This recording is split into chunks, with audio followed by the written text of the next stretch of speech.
નમસ્કાર નિર્માણ ન્યૂઝની વિશેષ રજૂઆત ભારતની ચેતવણી અંતર્ગત હું ખુશ્બુ આપ સૌનું સ્વાગત કરું છું। અત્યારે ઇન્ડો ચાઇના બોર્ડર પર LAC પર જે પરિસ્થિતિ છે તેનાથી આપણે તમામ વાકેફ છીએ। છેલ્લા ઘણા દિવસથી જે એક તણાવભર્યો માહોલ જોવા મળી રહ્યો છે LAC પર અને તેને લઈને અંદરો અંદર દેશમાં જે રાજકીય ઘમાસાણ શરૂ થયું છે તેનાથી આપણે તમામ લોકો વાકેફ છીએ અને અત્યારે હવે એ સમય આવી ગયો છે કે જ્યાં ચીન દ્વારા જે કૃત્ય કરવામાં આવી રહ્યું છે LAC પર જે પણ સિક્વન્સ આખો સર્જાયો છે ત્યારબાદ ભારતના રક્ષા પ્રધાને છૂટ આપી દીધી છે, સૈન્યને ખુલ્લો દોર આપી દીધો છે કે હવે જો જરૂર જણાય તો સૈન્ય તરફથી ફાયરિંગ પણ કરવામાં આવી શકે છે। અને આ એક જાહેરાત બાદ, આ એક આદેશ બાદ જાણે ચીનના પેટમાં તેલ રેડાયું હોય તેવી પરિસ્થિતિ અત્યારે જોવા મળી રહી છે અને ચીન ખરેખર બોખલાઈ ગયું હોય તેવું લાગી રહ્યું છે। પરંતુ પરિસ્થિતિને કાબૂમાં લેવાના જે પ્રયત્ન કરવામાં આવી રહ્યા છે તેમાં ક્યાંક ને ક્યાંક વડાપ્રધાન નરેન્દ્ર મોદી આપણા વિદેશ પ્રધાન S જયશંકર પર આધારિત હોય તેવું લાગી રહ્યું છે।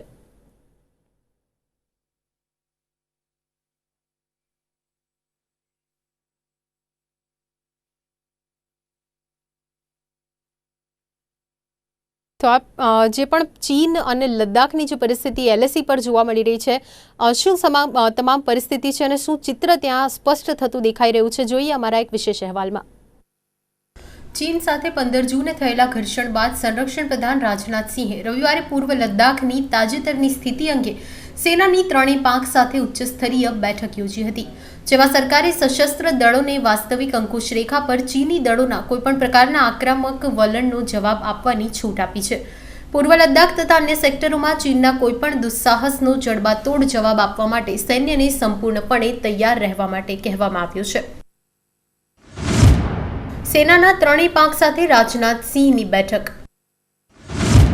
ચીનને જવાબ આપવા સંપૂર્ણ તૈયાર રહેવાનો હુંકાર। સરહદની સુરક્ષા માટે વિવિધ વ્યૂહાત્મક પદ્ધતિઓ અપનાવાશે। યોગ્ય જવાબ આપવા માટે સેનાને મુક્ત હાથ અપાયો।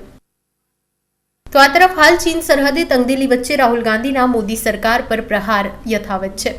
રાહુલે સતત 5મા દિવસે PM પર નિશાન સાધ્યું છે। રાહુલે જાપાન ટાઈમ્સનો એક લેખ રિટ્વીટ કરીને નરેન્દ્ર મોદી વાસ્તવમાં સરેન્ડર મોદી છે તેવો વ્યંગ કર્યો।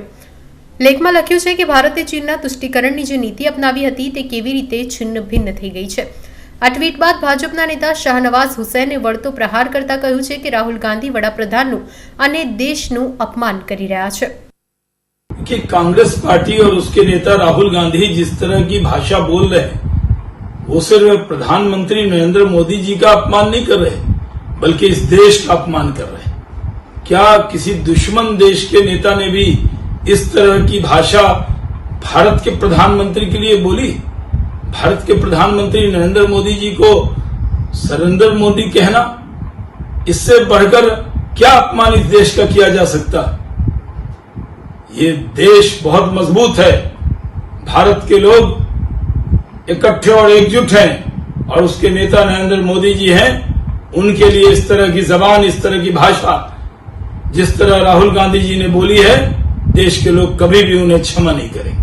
બીજી બાજુ YSR કોંગ્રેસ અને તેલંગાણા રાષ્ટ્ર સમિતિ TRS જેવા પક્ષો વડાપ્રધાન મોદીના સમર્થનમાં છે।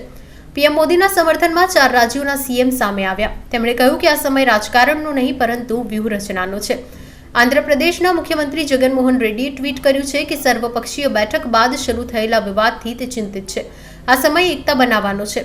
તે જ સમયે તેલંગાણાના મુખ્યમંત્રી ચંદ્રશેખર રાવની ઓફિસથી ટ્વીટ કરવામાં આવ્યું કે આ સમય રાજકારણનો નથી, વ્યૂહરચનાનો છે। બ્યુરો રિપોર્ટ, નિર્માણ ન્યૂઝ।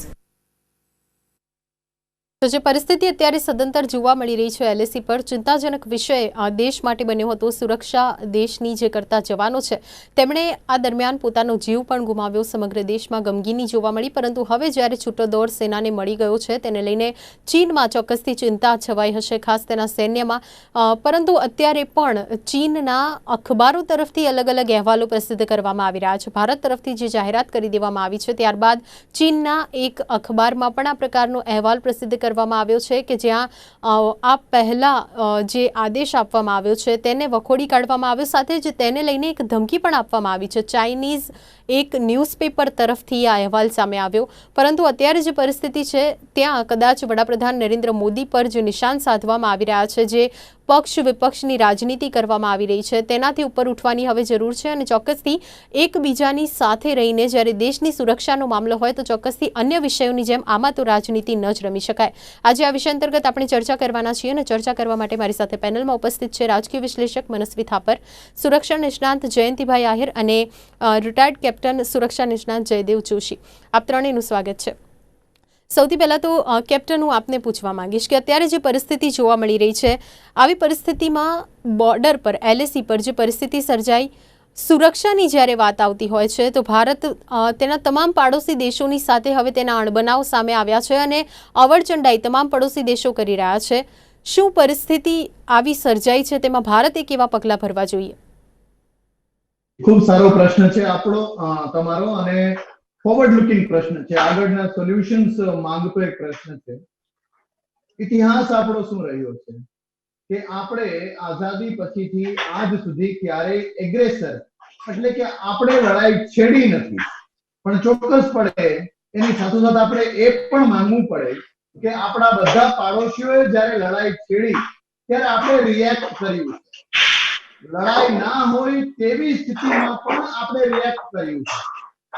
આપણી આર્મી પેલો મૂવ ના કરે જેથી આપણે એગ્રેસર ના કહેવાય, પણ એગ્રેસર ના બનવા માટે કૂટનીતિક રીતે, મિલિટરી ડિફેન્સ સ્ટ્રેટેજિક રીતે પણ જાણે આપણે હંમેશાને માટે રિએક્ટ કરતા હોય, કંઈક થાય અને પછી આપણે રિએક્ટ કરીએ, એ જે વલણ છે તેમાંથી બહાર આવવાની જરૂર છે. અત્યારે તમે, હું, આપણે સૌ કદાચ આવકારીએ કે આજે LAC ઉપરના એન્ગેજમેન્ટ રૂલ્સ એટલે કે અથડામણ થાય તો તે સમયે ક્યારે ફાયર કરી શકાય, ક્યારે ના કરી શકાય, એ એન્ગેજમેન્ટ રૂલ્સમાં એક સારો મોડ આવ્યો છે, સુધાર થયો છે. પણ શું આ પહેલા નહોતું થઈ શકતું? 1962 માં દોરાઈ ગઈ છે LAC, એની પહેલા પણ થઈ શકે તેમ હતું. The soldiers should not be made gun fodder એટલે કે સૈનિકોને તોપના ગોળાનું બળતણ, એનો ગોળો બનાવીને બાળીને ફૂંકી મારવાની જરૂર નથી. એ પહેલા પણ કૂટનીતિક રીતે આ બધું થઈ શકે. ભારતનો રિસ્પોન્સ શું હોવો જોઈએ? અત્યારે આ જે રિસ્પોન્સ થયો છે તે પૂરતો છે, પણ એ છે કે એક્સ્ટ્રીમ ઇમરજન્સી કન્ડિશન્સમાં આપણે વેપન વાપરશું, પણ વેપન વાપરવાના હોય તો પણ અત્યારે ત્યાં જે અનુપાતમાં આપણા સૈનિકો અને ચાઇનીઝ સૈનિકો છે તે એકદમ વિપરીત સંજોગો છે આપણા માટે. ઇક્વિપમેન્ટમાં પણ એવું જ છે. યસ, આપણે માનીએ છીએ કે ભારતીય સૈનિક જે છે તે મોટિવેશનથી લડે છે, મોરાલથી લડે છે, and it is the man behind the machine. શસ્ત્ર ચલાવનાર સૈનિકનું કૌવત અને એની શૂરવીરતા છે. તેમ છતાં આપણા પ્લાનર છે, આપણા બ્યુરોક્રેટ છે, આપણા ડિફેન્સ મિનિસ્ટર અને ધ હાઈએસ્ટ ઓફ ધી લીડરશિપે એ વિચારવાની જરૂર છે કે ક્યાં સુધી આપણા પર વાર થાય અને આપણે રિએક્ટ કરશું. એક પોઝિટિવ બદલાવ તરફ છીએ, પણ એટલીસ્ટ સ્ટ્રેટેજી બનાવવામાં તો આપણે લીડરશિપ લઈ શકીએ ને, એ તો પહેલા કરી શકીએ ને. એના માટે તો જરૂર નહીં કે ચાઇના કે પાકિસ્તાન કંઈક કરે. આ વિચાર સાથે I leave it up to you કે આપણો રિસ્પોન્સ કેવો હોવો જોઈએ. અત્યારે આપણે જે પરિસ્થિતિમાં છીએ તેમાં ચર્ચા વિચારણાથી માત્ર કામ નહીં ચાલે, એક સ્ટ્રેટેજી બનાવવાની ચોક્કસથી જરૂર લાગી રહી છે. મનસ્વીભાઈ, અત્યારે 2020ના રાજકારણને જો આપણે અત્યાર સુધી જોઈએ તો સૌથી કોઈ મહત્વનો મુદ્દો જો બનીને રહી ગયો હોય તો LAC પર જે પણ થઈ રહ્યું છે, ક્યાંક ને ક્યાંક આવનારા ભવિષ્યમાં આ મુદ્દો જે અત્યારે ઉઠવા પામ્યો છે, જેના પર પક્ષ વિપક્ષની રાજનીતિ પણ અત્યારે રમવામાં આવી રહી છે, જે મંદીનો સામનો કરી રહ્યો છે દેશ, તેવા સમયમાં આ જે મુદ્દો ઉઠ્યો છે, શું આવનારા સમયમાં બીजेपी માટે મુશ્કેલી ઊભી કરી શકે છે? देखिए, सबसे पहले तो मैं आपको बताना चाहता हूं, एक समय देश के ऊपर आता है जहां पे हमारे को राजनीति छोड़ के राष्ट्रभक्ति की तरफ बढ़ना होता है. आप राजनीति हर मौके पे करेंगे, हर चीज में करेंगे, उससे राष्ट्रभक्ति की को आप कम करते हैं. कहीं ना कहीं हम लोग भूल जाते हैं कि राष्ट्रभक्ति का मतलब जो है कि विश्वास, सबसे ऊपर जो होता है कि जो राष्ट्र चला रहा है उसके ऊपर विश्वास, और जो राष्ट्र चला रहा है उसको सबके ऊपर विश्वास होना चाहिए, पूरे राष्ट्र पे विश्वास होना चाहिए.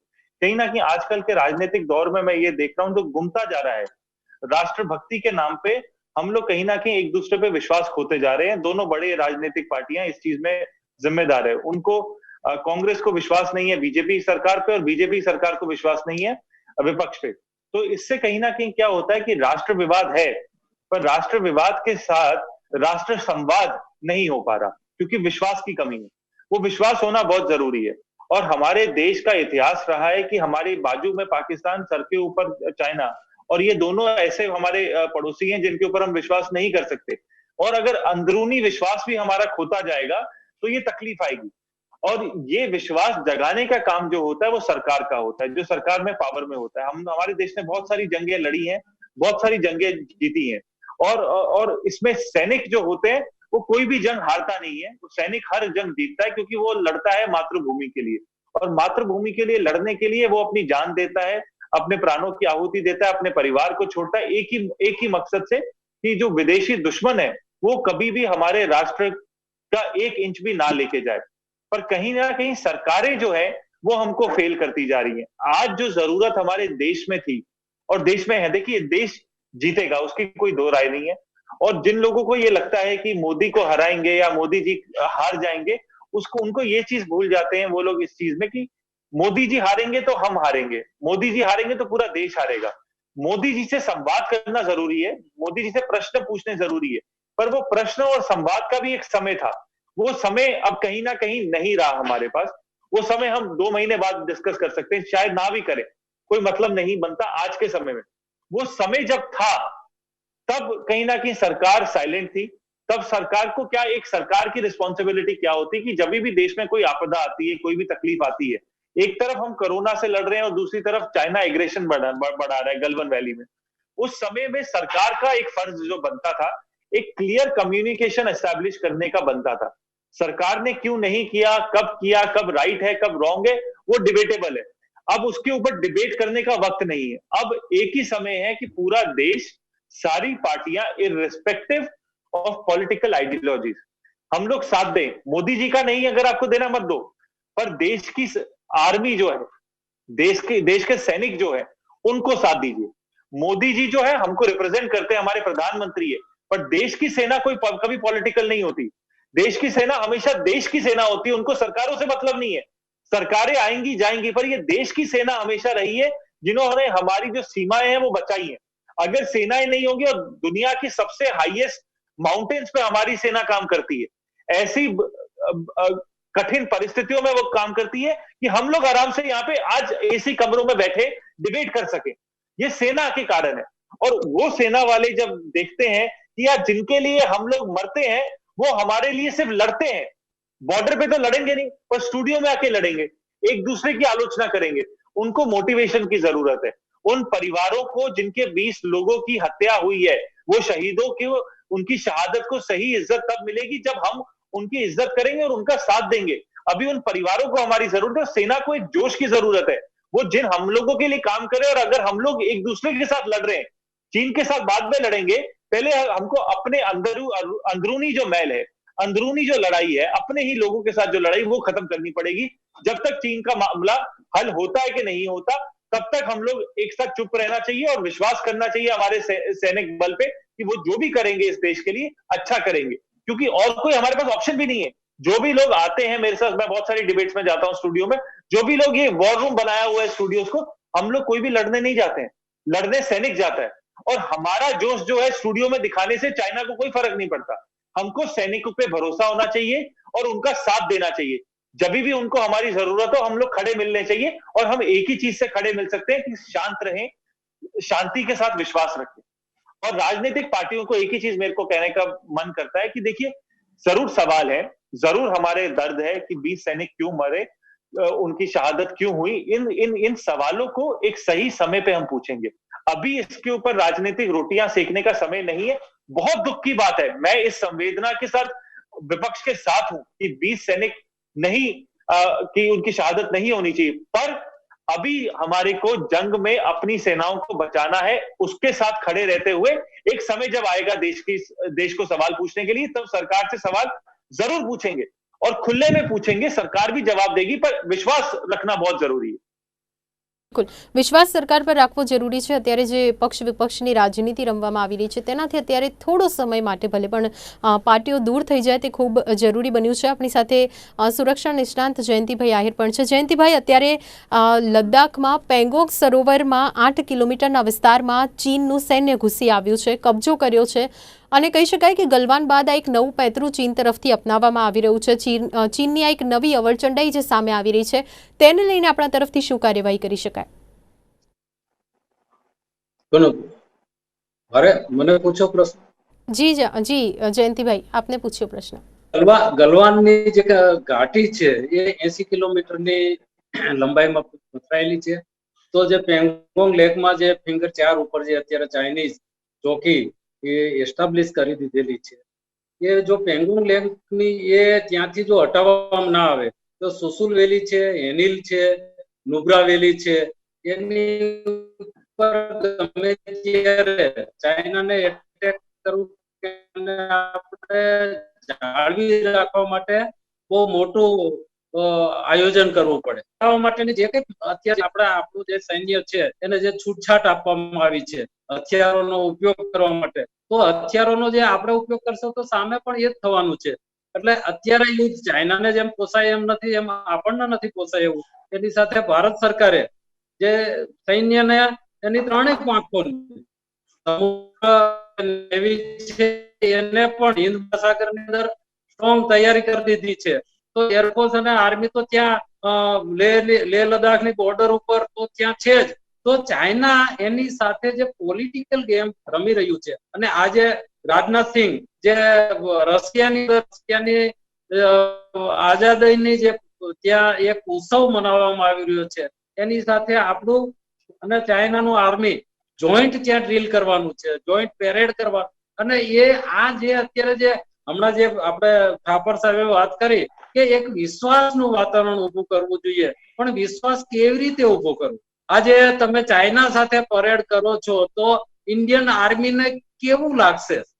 તમે ચાઇના સાથે જે પણ વાણી જે કઈ કરો છો, આજે મેં એક ન્યૂઝ જોયા કે જેકેટ, જે બુલેટ પ્રૂફ જેકેટ આપવાના છે, તો ત્યારે પણ આપણે એક ડિપેન્ડ છે ચાઇના ઉપર, એનું મટીરિયલ, રો મટીરિયલ ક્યાંથી આવશે? તો આ બધું એની સાથે જો નેપાળને અત્યારે એક નાના એવા દેશને જે આપણું આશ્રિત રાષ્ટ્ર ગણાય એને આપણી સામે ઉભું કરી દીધું છે. નેપાળે એના હવામાન ખાતામાં આપણા જે પ્રદેશો છે એનું હવામાન, જેમ આપણે ત્યાં એક શરૂઆત આપણે કરી પાકિસ્તાનમાં જે પીઓકેમાં, તો એનું ત્યાં પણ અનુકરણ કરી રહ્યા છે.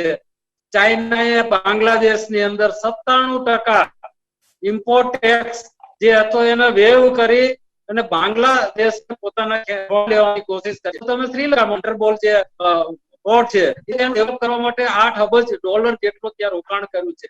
માલદીવ તમે જાણો છો, પાકિસ્તાન તો એનું આશ્રિત જ છે. અને હિન્દ મહાસાગરની અંદર મલેશિયામાં એને આર્ટિફિશિયલ પોર્ટ તૈયાર કર્યા અને આયર્લેન્ડ તૈયાર કરી અને ત્યાં એની નેવી એસ્ટાબ્લિશ કરી.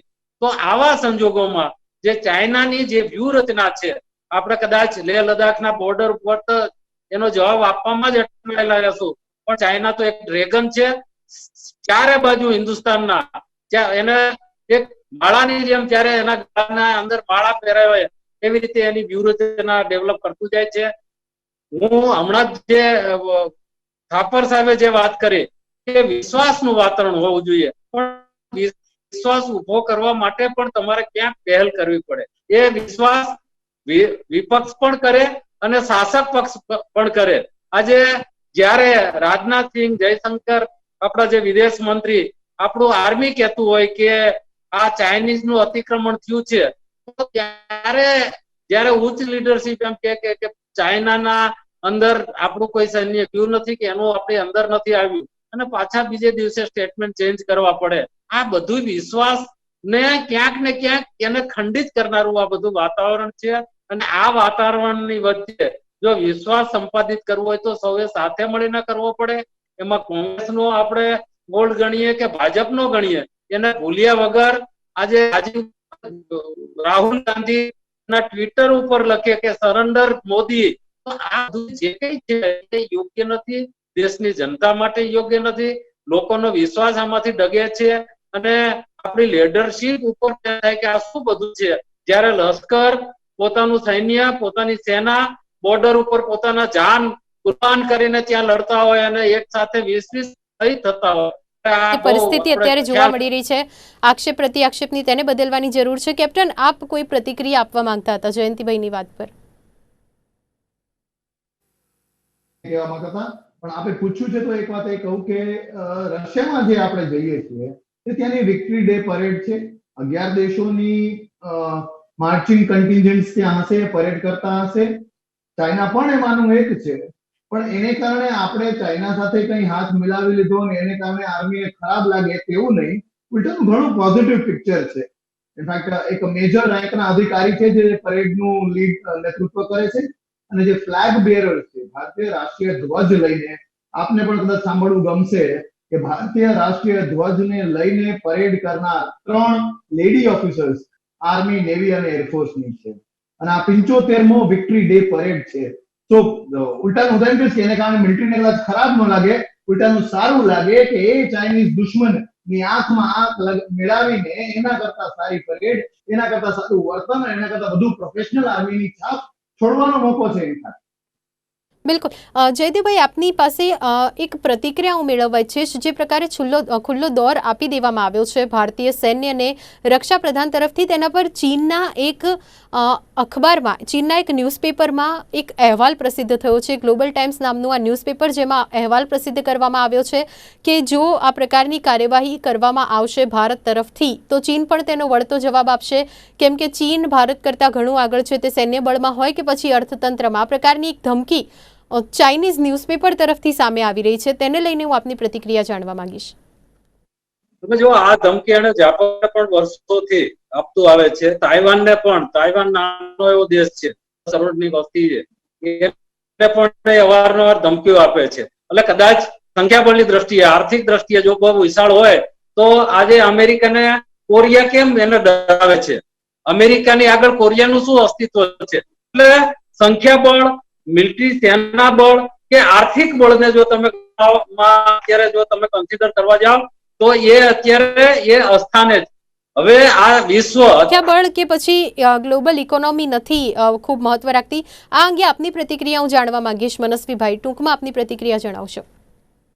देखिए चाइना भारत से लड़ेगा तो उसमें ज्यादा नुकसान चाइना को है. उसका मैं कारण बताता हूँ. चाइना ने ना पिछले 60 सालों में दोस्त नहीं बनाए हैं. चाइना ने लगा, एक बुली है, एक लैंड ग्रैबर है. चाहे हम देखें उनकी सारी सरहदें, तिब्बत से लेके यूनान से लेके मकाओ से लेके मंगोलिया से लेके तुर्किस्तान से लेके कोरिया तक, उन्होंने ना हर व्यक्ति को, हर राष्ट्र को तंग किया है, उनके लैंड को ग्रैब किया है. तो कहीं ना कहीं ये सारे इनके अंदर, मंचूरिया हो, मंगोलिया, इन सब के अंदर भी एक राष्ट्र विरोध चल रहा है चाइना के खिलाफ. और साथ में भारत एक तगड़ा देश है जिसके अंतरराष्ट्रीय रिलेशंस अच्छे हैं. ये हमारी किस्मत खराब है कि हमारा नेबर जो है, पड़ोसी जो है, पाकिस्तान है. एक नेपाल के साथ हमारी गलती जरूर हुई है, बाकी राष्ट्रों के साथ फिर भी हमारे जो संबंध है अच्छे हैं. चाइना अगर ये यूनानिमसली एशियन कंट्रीज ज्वाइन करती है भारत का साथ, तो चाइना की जो असली जो लैंड मास है, चाइना का वहीं ना कहीं सिकुड़ जाएगा.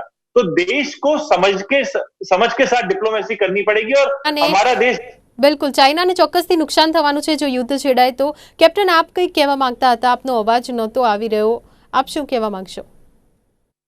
નહીં, ડેફિનેટલી હું બંને પેનલિસ્ટ સાથે એગ્રી કરું છું કે ભારત અને ચીન વચ્ચે યુદ્ધની રીતે કોઈ સરખામણી કરવી અઘરું છે, પણ ભારત મોરલી વધુ આગળ છે. ઇન્ટરનેશનલ ડિપ્લોમસીમાં પણ થોડા ઘણા વર્ષોથી આપણે આગળ છીએ. અને સૌથી મહત્વની વાત કે અત્યારે આ ચાઇના શું કામે કરે છે કે એને પોતાનું ડોમિનન્સ જી જયંતિભાઈ, આપની હું પ્રતિક્રિયા લેવા માંગીશ. આપની પ્રતિક્રિયા લેવા માંગીશ. આજે ગ્લોબલ ટાઈમ્સ તરફથી જે એક ચીમકી સામે આવી છે, એક ટૂંકમાં આપનું રિએક્શન જાણવા માંગીશ આ અંગે. હું મને પૂછો છો? જી જી જી જયંતિભાઈ, આપને પૂછું છું.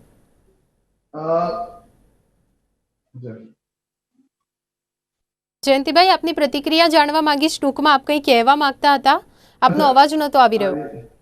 ઓકે, ગ્લોબલ ટાઈમ્સ की આવી શકે, ગ્લોબલ ટાઈમ્સ ને જે લખવું હોય તે લખે, તે ત્યાં લખે છે અને આવી ધમકીઓથી કંઈ આપણે ડરવાની જરૂર નથી. અને very nicely said by Thapar, જેમણે ખૂબ સરસ રીતે કીધું કે સ્ટુડિયોઝ જો વોર રૂમ બનતા હોય તો છાપા પણ ન્યૂઝપેપર્સ પણ વોર પ્રોપેગેન્ડાની એક મશીનરી બની જાય છે.